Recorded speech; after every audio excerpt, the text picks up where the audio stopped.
আসসালামু আলাইকুম ওয়া রাহমাতুল্লাহি ওয়া বারাকাতুহু। ইলমুল কুরআন ইন্টারন্যাশনাল মাদ্রাসার পক্ষ থেকে সকলকে জানাচ্ছি আন্তরিক মোবারকবাদ। দর্শক, ইতিপূর্বে আমাদের কাছে দেশের বিভিন্ন প্রান্ত থেকে ভর্তির জন্য অনুরোধ আসতেছে। আমি সকলকে অনুরোধ করব অতি দ্রুত ভর্তি করাতে হবে। দেখুন, ইতিপূর্বে কিন্তু আমাদের মাঝে অলরেডি কিন্তু একটা ছাত্র এসে হাজির হয়ে গিয়েছে, যার বাড়ি ঝিনাইদহ। তোমার বাড়ি কোথায়? তোমার নাম কি? মোহাম্মদ আরাফাত। আরাফাত, তুমি লেখাপড়া কোথায় করতেছিলে এর আগে? ঢাকায়। আচ্ছা, ঢাকা থেকে তুমি এখানে কেন আসলা? আমার ভিডিও দেখে আসছো। আচ্ছা, আসার পরে কি কি ভালো লাগছে তোমার এখানে? এখানে দুইটা ফিল পাইতেছি, একটা শহরে একটা গ্রামে। মানে শহরের ফিল পাচ্ছ, গ্রামের ফিল পাচ্ছ, দুইটা পাচ্ছ। যেমন একটু বুঝিয়ে বলো, ভাঙিয়ে বলো। যেমন ঘরের ভিতরে আসলে শহর, আর বাইরে গেলে খোলামেলা আকাশ, সবুজ গাছগাছালি, সুন্দর লাগতেছে, তাই না? তার মানে চমৎকার পরিবেশ। তোমার এই পরিবেশে ভালো লাগতেছে অনেক? জি। মন টিকছে তোমার? জি। তো দর্শক, আসলে প্রথমবার এসে কিন্তু তার মন টিকে গিয়েছে এবং সে বলতেছে দুইটা ফিলই পাচ্ছে, ঢাকার ফিলও পাচ্ছে প্লাস গ্রামের ফিলও পাচ্ছে। একের ভিতরে দুই যদি হয়, কে না সেটা চাই বলুন? তাহলে আমরা কিন্তু অনেক সময় আমাদের বাচ্চাদেরকে লেখাপড়া করাতে কৃপণতা করি, চিন্তা করি কোন জায়গায় এতিমখানা আছে, লিল্লা বোর্ডিং আছে, কোন জায়গায় 1000 টাকায় 500 টাকায় লেখাপড়া করানো যাবে। একবার ভাবুন তো, 500-1000 টাকায় আপনি কি লেখাপড়া করাচ্ছেন? সে খাওয়াবে নাকি পড়াবে? কেউ 2000 টাকা দিয়ে পড়াচ্ছেন। আচ্ছা, আমি একটু কথা বলি, 2000 টাকা দিয়ে আপনিই বলুন, একটা বাচ্চার বর্তমান খরচ কি 2000 টাকায় খাবারের খরচ হয়? সেখানে লেখাপড়া কিভাবে করাবে? বলতে পারেন তারা কিভাবে করে? অবশ্যই কালেকশন করে, নয়তো এতিমখানা, নয়তো জাকাতের টাকা আপনার সন্তানের পেটে ঢুকতেছে, যেটা আপনার জন্য জায়েজ নেই। মনে রাখতে হবে, কোরআন শিক্ষা করায় যারা কৃপণতা করবে, আল্লাহ রাব্বুল আলামিন তাদের জন্য কখনো বরকত রাখবেন না। আপনার সন্তানকে আপনি কোরআন শিক্ষা দিতে গিয়ে এত কৃপণতা করেন, কিন্তু আপনার সন্তানকে বাংলা, ইংরেজি, ডাক্তার, ইঞ্জিনিয়ার বানাতে কোটি কোটি টাকা খরচ করছেন, সেখানে কৃপণতা নয়। অবশ্যই বলতে পারেন, হুজুর আপনাদের মাঝে কেমন বিল আসবে পড়াতে গেলে? সেটা আমি ক্লিয়ার করে দিচ্ছি। ধরুন, বর্তমান বাজারে যদি দৈনিক যদি আপনি একটা বাচ্চাকে খাবার দেন, কয় টাকা খরচ হতে পারে? আমরা দৈনিক 100 টাকা করে খাবার খরচ নিচ্ছি মাত্র, মানে এক বেলায় মাত্র 35 টাকারও কিছু কম। তার মানে 100 টাকা যদি খাবার খরচ আসে, তাহলে মাসিক খাবার খরচ 3000 টাকা আসতেছে। আর একজন ওস্তাদ দেখাশোনা করবে, লেখাপড়া করাবে, সব মিলিয়ে বিদ্যুৎ বিল, আদার্স সব মিলিয়ে বেতন কত হতে পারে? আপনি এবার বলুন। 2000 টাকা।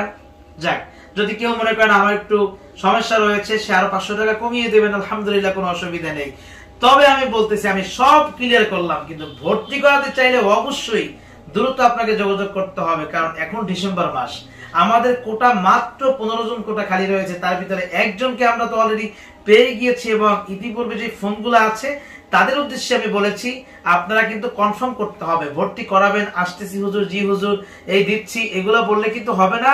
সিট বুকিং হলে পরে আমি কারো অনুরোধ রাখতে আর পারবো না।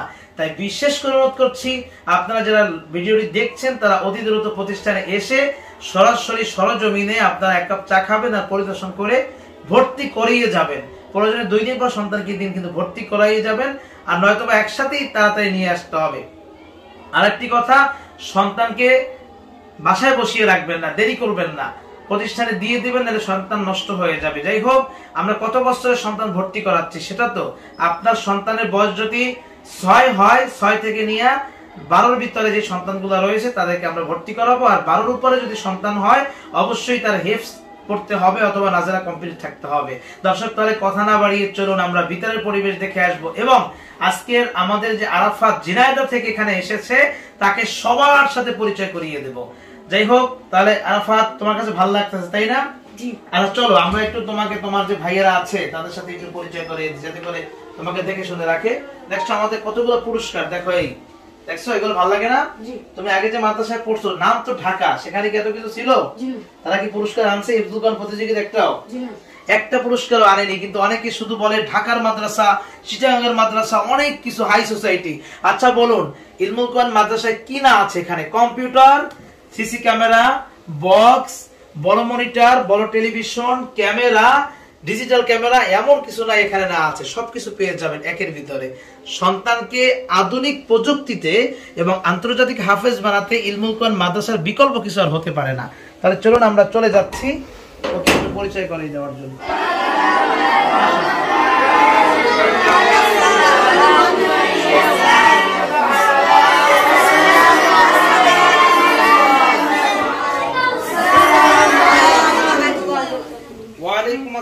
ওয়া রাহমাতুল্লাহি ওয়া বারাকাতুহু। তোমরা সকলে কেমন আছো? ভালো আছো? জি। তোমাদের দি ক্লাসরুম পুরো একদম ফিল আপ, মানে এখানে কি কোটা আছে আর জায়গা নাই? তার মানে আমাদের একটা রুম আছে নাকি? জি। দর্শক আসলে আপনারা মনে মনে ভাবতে পারেন যে এটা তো পুরো ফিল আপ, আসলে আমাদের একটা রুম রয়েছে যেখানে আমরা 15 জন মাত্র ছাত্র নিতে পারবো। দেখেন একদম ছাত্রদের ফুল ফিল আপ। তো আসলে তোমার কেমন লাগতেছে ছাত্র দেখে? অনেক ভালো লাগতেছে। আচ্ছা শোনো, আজকের ওরে তোমরা চেনো, ওর নাম কি? আরাফাত। কি নাম? আমাদের আরাফাত আছে নাকি? ওই আগের আরাফাত কোথায়? ও তুমি আসো। তোমার বাড়ি কোথায় জানি? আমতলী বরগুনা। তোমার মিতা চলে এসেছে। তোমার বাড়ি কোথায়? ঝিনাইদহ। এবারে আর এক আরাফাত ঝিনাইদহ, আর এক আরাফাত হলো আমতলী বরগুনার। তো আসলে তোমরা সবাই কি ভাই ভাই নাকি? এখানে যেমন সবাইকে আপন করে নিয়েছো, ঝিনাইদহ আরাফাতকেও তোমরা আপন করে নিবা, কারণ ও ঢাকার মাদ্রাসা রেখে ইলমুল কুরআন মাদ্রাসায় আসছে বরিশালে। ভিডিওটি আপনারা সকলে শেয়ার করে দিবেন। ভালো থাকুন, সুস্থ থাকুন, বিদায় নিচ্ছি। আসসালামু আলাইকুম ওয়া রাহমাতুল্লাহ।